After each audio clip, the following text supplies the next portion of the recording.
I spent most of my life in the mental trenches, okay, my love? And I want to share about it because I'm telling you, in the past under 5 years, my life has made a total 180. I spent a majority of my life dealing with really deep depression, anxiety, especially social anxiety, lack of confidence, a lack of just feeling like I had a place in the world, whether that be with friends, community, in just so many ways. I always struggled to make friendships or healthy relationships. And I'm sure, we can look at things and we can say, that was on account of the way that I grew up, and I'm certain it did. I think it all interweaves together. But it is now the end of the year, and it's when I feel the most called to reflect on all that has happened in the year. And this year has been a big one for me, with things I never imagined being possible for me that may just sound regular to anybody else. I went on 3 trips this year. I became a housekeeper with my own small business about 3 years ago. And the first year, I paid off $30,000 of debt, which is still insane for me to say. About 1.5 to 2 years after that, I amassed nearly double that in savings. And we're kind of sitting here going, oh my goodness, because now, like I said, I went on 3 trips this year. I'm really great at budgeting. They felt extravagant to me. I might share them to someone else and they wouldn't be extravagant. I love a beach. I love Cuban people. I love the Spanish language. And so I went to Cuba 3 different times. It's very inexpensive. You got to make sure you bring some stuff for the Cuban people, though you already know how it is. You got to bring some extra money. And I think I'll make a separate video on that just because I completely, I see there's so many different takes and everything on traveling to Cuba, and I understand it and I respect it all. Um, I don't know. Whenever I go there too, it just feels like a second home. A lot of the times, a lot of the natives there will quite literally be like, "Are you Cuban?" And I'm like, "That is a compliment. I'm not, but I'm racially ambiguous, so same thing, right?" Literally, it is what? Oh, so tomorrow is New Year's Eve. I already have my agenda to go, my planner. I think I got this like last week, like a week and a half ago. And I always get excited to like pick one. I go to Winners every year. It's my little tradition. And I think that's the thing too, babes. In life, we need to start creating our own traditions because sometimes the other ones die out and it just makes the holidays or other times in our life just not feel as, I don't know, as special or as slow, as intentional. We have to be the intentionality. You know what I mean? We are what brings the Christmas magic, if you will. I'm so excited. I'm also just curious, like, what kind of planner does everyone else go for? Because I think I kind of wanted to have like a planner alike to what I'm trying to show you guys a page, alike to what a hairdresser would have. But I got this, and I think that I love the hairdresser one because it's like week and hour by hour, and I really wanted one like that, but I just could not find one at all, even online. So here we are with that. I'm super excited. I want to share because I want to just give some hope right now. Maybe you need that. Maybe you know someone that needs that and you want to share this video to them. But my love, things can be so, so, so rough, so hard, and just feel like there's absolutely no way that you can get out of something, and you can. Like I said, I spent most of my years of my life, even as a child, dealing with, mental health issues. Was I privy to that when I was younger? Absolutely not. I feel like this new age of everything, this melting pot of a little bit more honesty and stuff like that has been really helpful for me. However, it can play negatively. I feel like it came in at the perfect time for me because I spent most of my life being a victim and having a victim mentality. No one ever caught it. It was just like internally, like I would just radiate positivity on the outside, but on the inside, it was so bleak. If you get it, you get it. You don't, you don't. These past couple of years, there's just been so much. And it's, like I said, a lot of intentionality. Last year, I was really, really honest with myself because I'm hyper independent. And I told myself, let's be real for a second. You do want a friend. You just don't want a leech. And I spent a lot of my life attracting people that leached my love, my energy, and resources, money that I didn't even have. And I take accountability for that. Like, I'm all about radical accountability now. And so, end of last year, I met my now friend that feels like I've known her my whole life. It's like we're sisters. That's the best way to put it. So much has changed. I mean, again, with the business, I started the business not thinking that it would change anything other than maybe like just bringing in some income. And like I said, I paid off that debt aggressively. I got confidence and I built up this business even larger. Now I have a website. Now I have, I've gone from residential to commercial cleaning, which has brought in more money, more opportunity, and meeting even more people. And it's just been it's just incredible. Another benefit that I had from it that I didn't believe or even have any idea that I would have is my physical health has gone up so much. I have flat feet. And so that was a fear starting this because I'm like worried about being on my feet a lot. Sometimes they swell up and it looks like an elephant's foot, but that has not been an issue for me at all. I've just put in things to care for myself. I'm taking such better care of myself too, and I'm just so much happier for it. So let's get into things. This year started off just beautifully.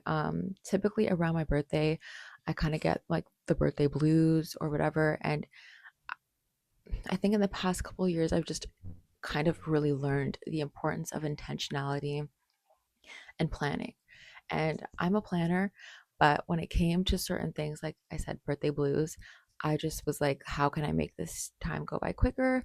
I don't care for it. I felt overlooked in many ways. And I don't know. I guess I always pretended like I didn't mind being overlooked in my life,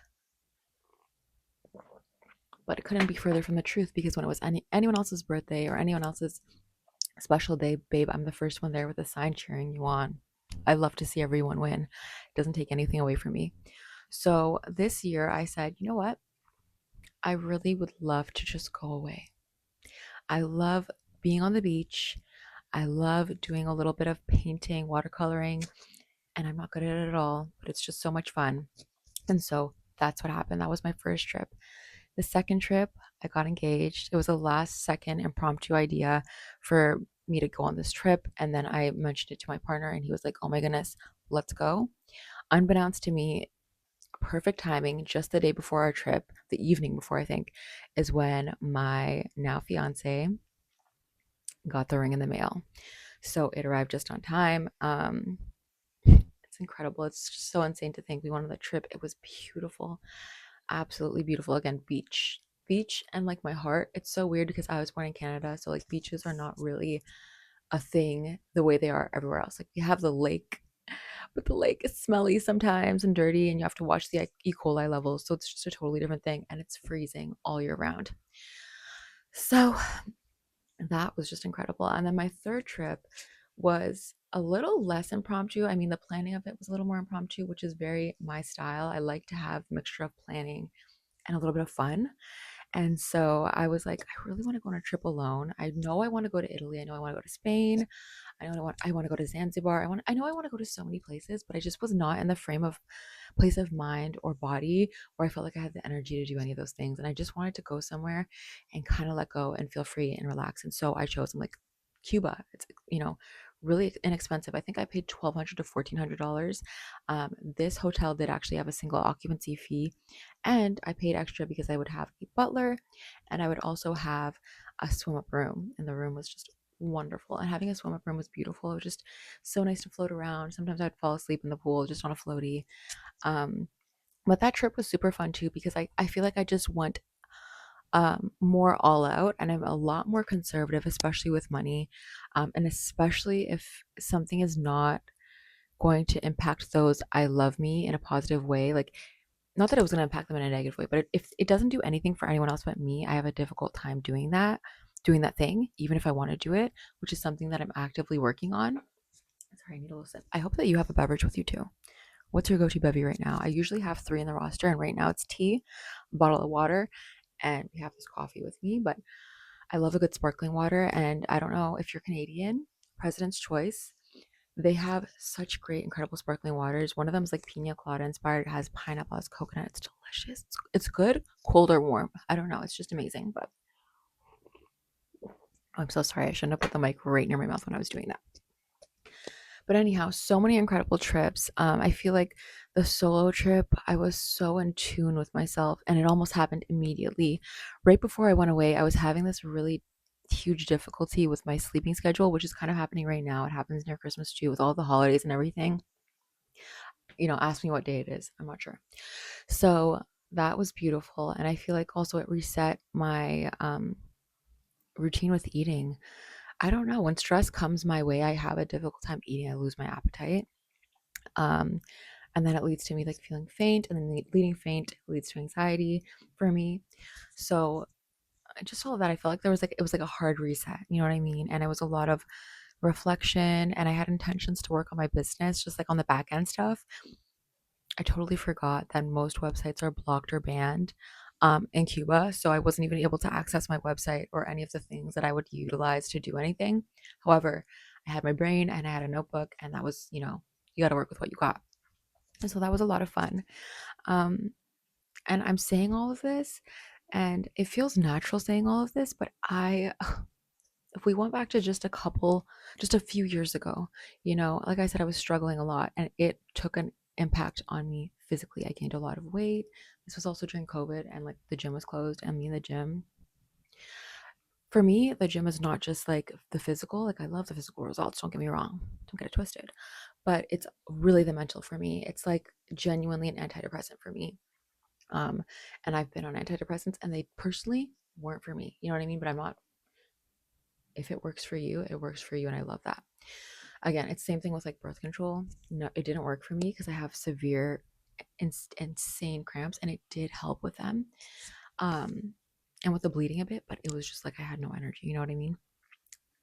If I may add this into something that I kind of like went on a little journey with again this year, is I decided, you know what, I'm going to give it a shot again with a menstrual cup. And because I did it on my trip where I was going to be alone and I brought the extra supplies, should it not work out, I took my time and I actually love the menstrual cup. The first time I ever put one in was like, I don't know, 7 years ago or so, like maybe longer. And I was crying on the bathroom floor. Like I always end up crying on the bathroom floor when I try something new and scary. Waxing, I waxed my shut, but that's been a whole nother story. Okay, so what is your guys' tradition and routine around the end of the year? For me, it's been such an interesting thing because I know what I like now. I'm more in tune with that. But I also know what my fiance likes, and I want to be there with his family. And of course, I love his family. They're incredible and amazing. But my family, his family, they're more party. I'm not a party girl, 0%. You know what I mean? Like I'm there for the vibes. So I can try to like keep it up and keep it running for 30 minutes, but then it gets to the point where I feel like I'm like there's like a facade over like the real me because I'm just like I can't keep up with you guys. And anyway, it's not even about drinking or anything. It's just about I'm more of a calm, quiet gal. So I kind of like recreated Christmas Eve because I feel like I missed out on that. Just like the silence and peace of everything. And what I'm really excited about is that I got my agenda. I know I already showed you it. It's just, this is my tradition. You know what I mean? And I feel like tradition is so important, especially around the end of the year. I don't know. It depends on where you live, I guess. But I live in Canada and things can get gloomy and like, don't let that fool you. Do not let the light coming through my window fool you. It can get so gloomy and, sad. So I've just been really intentional and I've been having a really good winter as far as, my mental state and just allowing myself to have more rest when I have the opportunity because I usually don't do that. But it's been so good. And I honestly want to share all of this and I share all these good things because my love, I was in relationships where there was physical abuse, mental abuse, um, or it just wasn't healthy for either partner. I'm not saying all of this. Oopsie. Sorry, my love. Little warning that it's going to die soon. But I'm not saying all this to say that I was some perfect person that showed up perfectly in each relationship. Far from it. I showed up damaged um, and really, really sensitive, crybaby all the way. And to just look back at even like 7 years ago when I was in a really bad relationship, um, things ended on a really scary note. And, thinking back to the fact that I even had the courage to leave that situation, which was genuinely, um, pretty much like life or death near the end.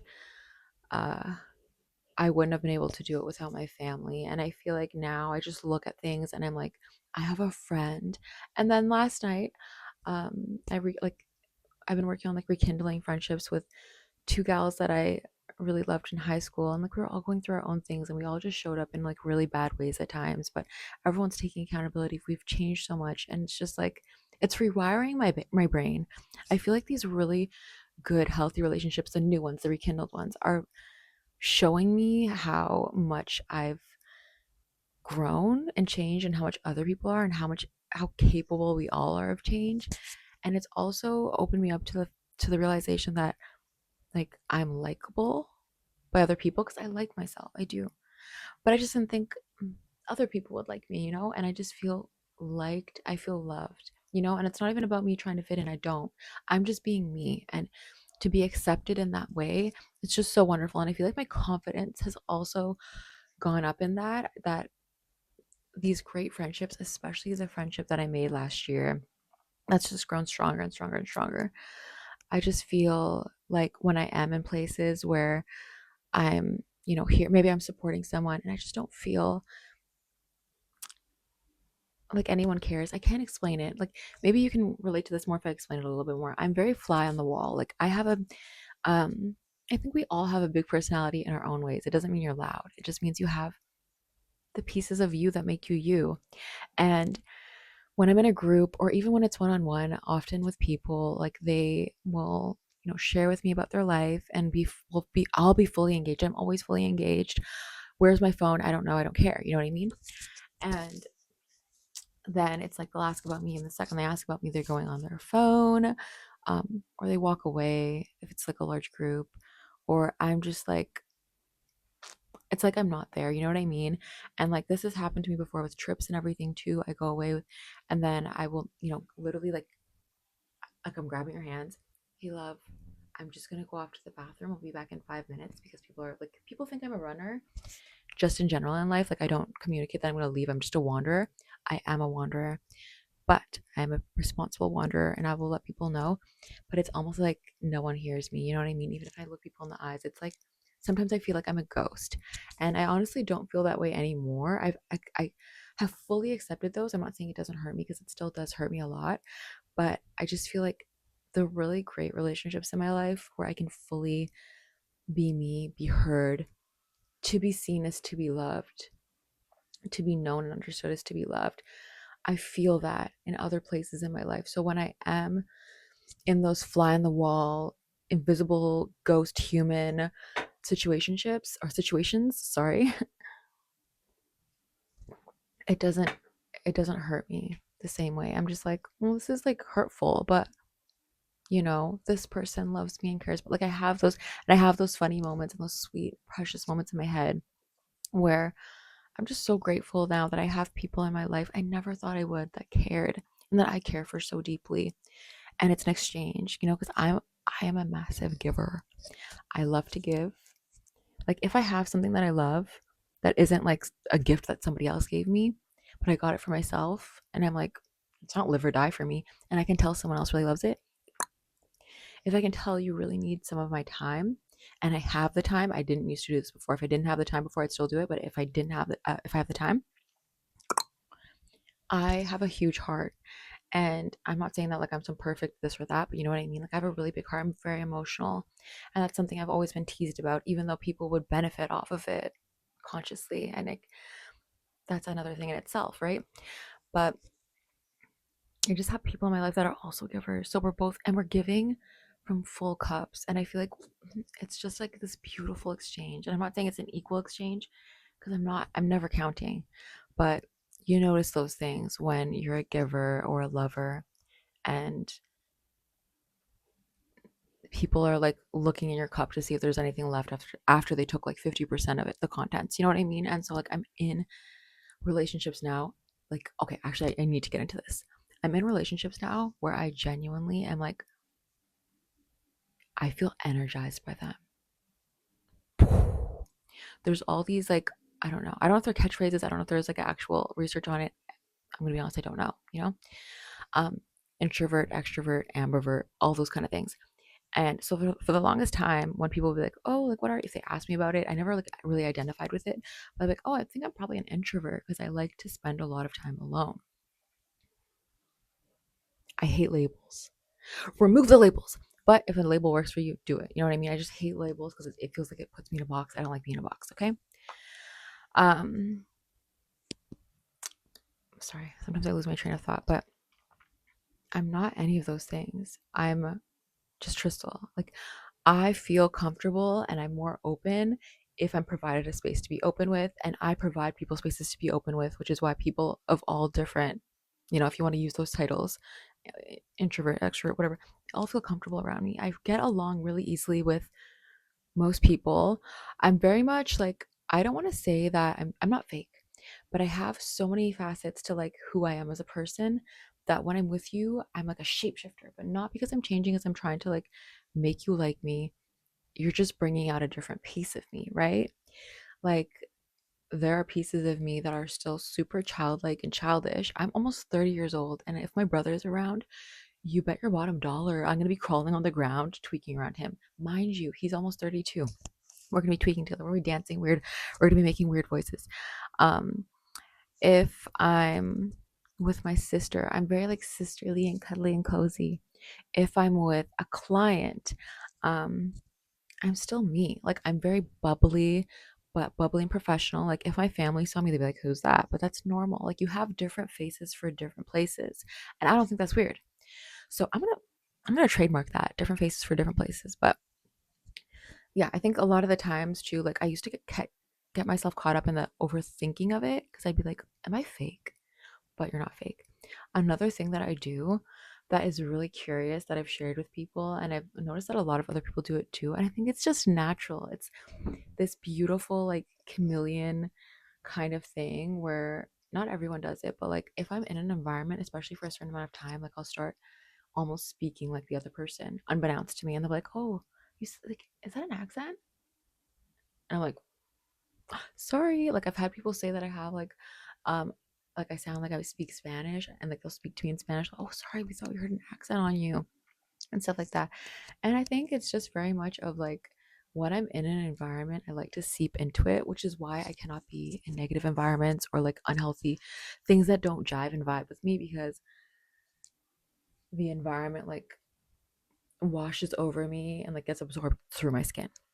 But I wanted to share all of this because like I said, I definitely want to make more videos going deeper into like kind of like the lore of Crystal, because then it's going to give you this deeper like understanding of me, and it, maybe you can relate to it.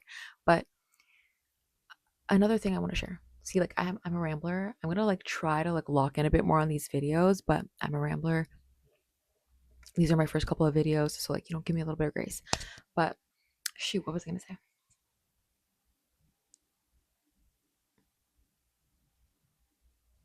Sometimes this happens.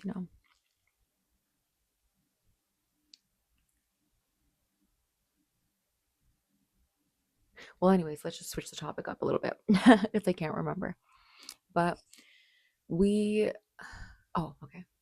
So to know me is to know that I'm a bit awkward.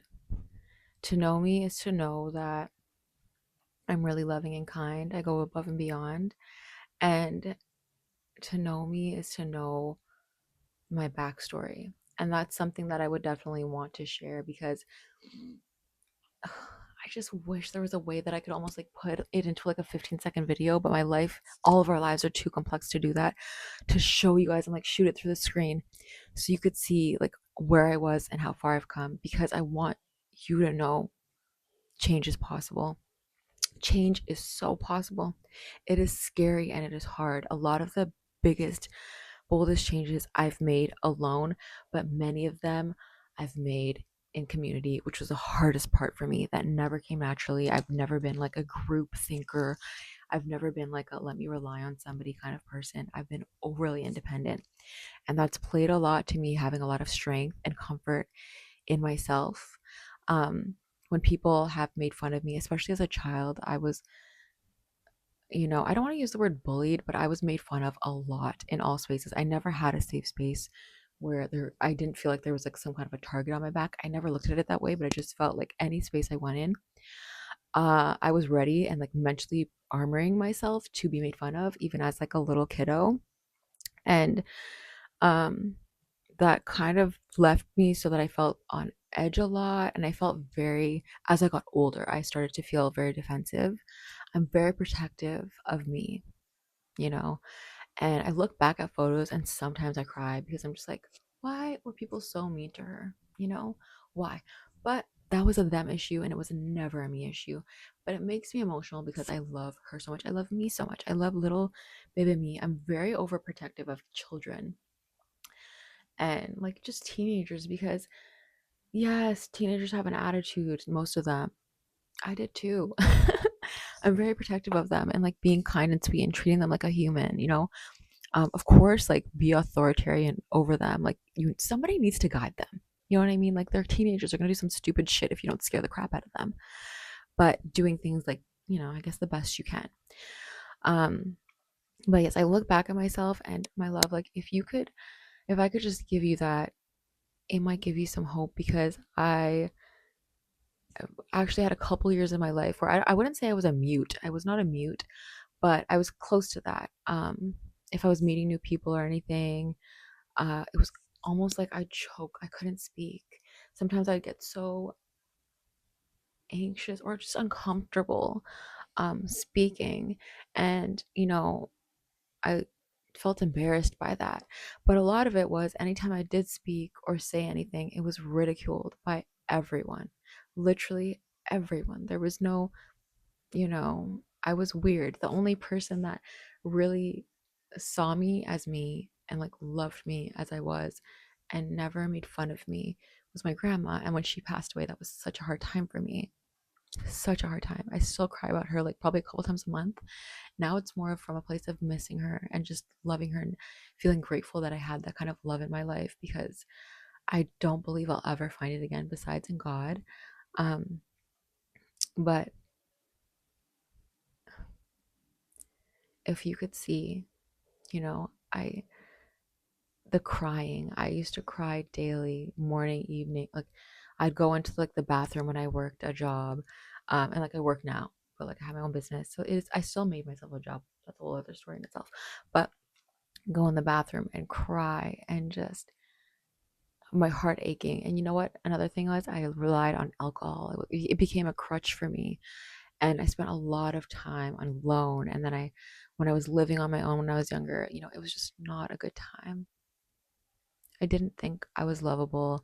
I didn't feel like I was worthy. I felt like I was placed on this earth in order to assist others, you know, in finding joy and happiness, and also to be a crutch so they could share things to me and all the bad things, nothing good. And then I would just be there for them. And then when life was good, they would depart from me. And that's usually like how things went. And my life is so far from that. It's almost so weird looking back at that because it was like I was a different person. And I really want to just like, I understand that, you know, the new year comes and you may be like, everything needs to change. I can't be like the old self of me has to die and like but there's so much to love in the current bits and pieces of you. Even if you're making mistakes and you're like sleeping in all day long, whenever you get the chance. Oh, shoot. Sorry. I don't know. Hopefully, it still continues recording when it shows that it's almost dead. But if you're sleeping in all the time or you're not sticking to any of the things, you're undisciplined, you're not unlovable. These are learnable things. And like the reason, like something that reminds me of that things can be learned, um, is just thinking back to when every single person on this earth was a baby. Some people, of course, had more opportunity and had it better than others, but we basically just naturally, organically, slowly, nothing happened overnight, right? Even think back to when you're a baby. Your environment shaped you and taught you. You came out with zero knowledge besides suck on mama's boob. Even that, some of us had to learn because we didn't know how to do it. We didn't know how to latch naturally and cry and everything else, you know, even those were kind of learned. Like crying is natural, but like things, you can learn them. And that can be overwhelming. And don't try to learn everything all at once. I've tried that. I've tried the change it all at 3 a.m. I'm going to be like a different person. I'm going to be brand new. It doesn't work and it's not sustainable. And you don't have to change everything about yourself overnight. There's no point in trying to do that. Um, I don't know what works for you. Like I said, I love having a planner. And then I also love, I'm going to start doing Google, like using Google calendars as well, because I feel like that would be easier because you always have your phone on you. But like try to find ways to like slowly introduce structure into your life organically. If you got a planner and you don't use it once, you don't have to give up on it. I feel like with those kind of things, like try doing it for like a year, try being intentional with it. If it doesn't work, or maybe like a couple months, I don't know how that kind of thing works because it's hard to introduce things into your life. If that doesn't work, there might be a better way for you, right? It might be having like, a little whiteboard on your wall and you have like little sticky notes and you're like writing little things on it. Whatever is going to work. You know what I mean? But do not do the all on your brain thing. Don't do that. Another thing that can be helpful is like I try to keep, it's not there now, but like I try to keep a notebook by my bed and a pen, because right before bed I have a million things that I go on my head. I'm like, gosh, I should have done this. I have to do this, and and it's just too much, and I can't fall asleep because I'm overthinking times a million. So I think doing that and just try to have a paper and pen always on you. I get that like we're in the day and age of like doing notes. I think notes are great. Sorry, my love. But there's something about the act of actually like writing something down that I feel like it almost engraves it in your brain while you're engraving it on the paper. So I really just pray like you go into this year gently. Do not like the aggressive things never work for me. Maybe it might work for you. Maybe that's what you need. But I'm gently incorporating and removing things from my life. I know that I'm not perfect, um, but gently. And another thing is curate your environment so that you may win. And that's been something that's been like, oh wow, that's such a game for changer for me. Because like, for example, going to the gym. I wake up, I'm like, oh my gosh, where am I? I just did the laundry. Where's my leggings? At that point, I know that I'm not gonna have enough time because I genuinely don't know where everything is. Okay, how can I make that flow state better? So now I have a drawer for my leggings, sports bras, um, workout tops, and everything like that. I know where it is. And then I have a bag that I use, and it's only my gym bag. It has my lock in it already, and it has my gym pass, and I have it, hooked up. So whenever I want to go, it's grab and go. It's grab and go. It doesn't have to be a nice bag. It's just a rundown bag with a bunch of holes in it. But I do these things in order to curate an easy environment for me. Like, for example, I really enjoy coffee in the morning, but it was kind of getting a little difficult because whenever I make coffee or tea for myself, I do feel like it's a necessity. If anyone else is around you, you got to offer it to them, right? But my process was instant coffee, just because it's like not a large household. So having like a pot of coffee wouldn't work for me. Um, and I got myself an espresso and the milk frother secondhand. I am like, start up the coffee. I can warm up breakfast. I can warm up my food, put it in my little thermos, and I'm ready to go. So just if anything that you can like take away from this video, it's like, sorry, I have a little nasal issue right now. Breathe gently. What do I want in my life? What don't I want? Sit with yourself. I mean, I'm going to tell you to do that after this video, and you might not. You might just go to the next thing. Maybe even just take a moment to ask yourself why. Why do I have to keep like scrolling and flowing through every single thing? Why? I deleted my TikTok and Instagram a couple months ago, which meant that I went on my solo trip without social media. And ever since I deleted it, the first couple days was hard. After like a week or two, I forgot that it even existed. Like, not literally, but you know what I mean. And I noticed that at the end of the day, I was no longer feeling very agitated, aggravated, and like very mentally exhausted. My eyes were not hurting. And my screen time went down. So it's something to consider. But maybe it's like your job, or maybe you do enjoy having it, and maybe you can set some limits around it. I tried that, it didn't work for me. The 15-minute timer, nope. If I'm being honest, and I find it a little embarrassing, I was addicted to it. So let's make some small changes. Let's add some things, let's remove some things. And I think the easiest way to do things is like maybe like one or two things at a time that aren't crazy. Oh, I want to start making breakfast in the morning, but it's so hard. I don't have the time. Sleep is really important to me. You know what? I'm gonna try to make myself sleep a little bit earlier. And you start implementing that. You sleep a little bit earlier. Oh, I still feel like I don't have time and I don't like cooking in the morning. Maybe you set up your bowl, you put the oatmeal in it, it's dry, and then you add your milk or however you make it. You boil the water, however you do it. Maybe you cook it before you put it in the fridge. For me, I like to do meal prepping 2 times a week at the most. And if I notice I don't have enough time, I'm trying to not like shame myself. If I grab like a pizza or I grab something like a rotisserie chicken, because I used to be really overly harsh with myself. I felt like I was failing, especially because I'm not only feeding myself, but I'm feeding my loved ones. And I felt like I was poisoning them. That is like a weird thing that I've created in my head and it makes no sense, right? Having a pizza like once every couple months, or if I have a month that's really crazy, twice in a month, I'm not hurting anyone. You know what I mean?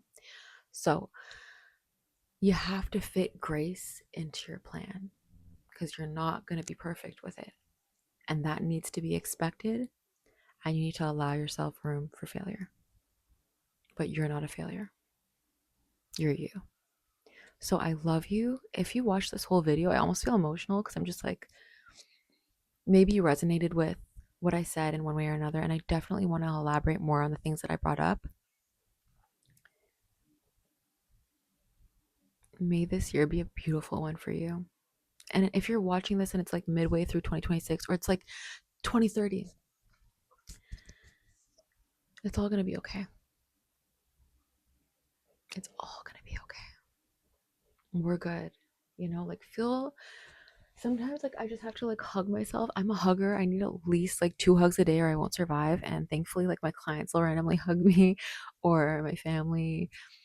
But sometimes I'll just like I'm in bed, I'm just like snuggling up, I'm just like feeling myself, I'm like massaging my legs, I'm taking my time with my lotion. Love on yourself. If you don't have someone to hug you, genuinely hug yourself. I know stuff like that sounds so weird. You don't have to tell anyone you're doing it, but also don't feel ashamed of it. Like we need human connection, love, to be seen. To be seen is to be loved. We need it. There's no shame in that. You're not weird if you need attention. I need attention to live. And I used to feel so ashamed of that. You know, don't do like the most to get attention, but um just wanting attention, wanting love, wanting a relationship, if that's one of your big goals. I've been there and I did it. You know, I have a really wonderful relationship with my fiance and I have a really wonderful relationship with my girlfriend. She's incredible. Um, she's like a sister, you know what I mean? So it's okay if those are your goals. That's not weird. You know what I mean? And also, as far as everything, if you're weird like me and you're obsessed about being behind on retirement, this, that, and the other, us freaking out over it is not going to be the solution. We need to dive in head first. And that's what I did at the end of this year. It took forever, but I did it. You know what I mean? So I love you. I can't wait to share more with you. I can't wait to hear what you have to say. You know, what are you looking forward to? What is something you've been struggling with? If you're comfortable sharing it, put it below. Take care of yourself. I love you oh so much. Bye.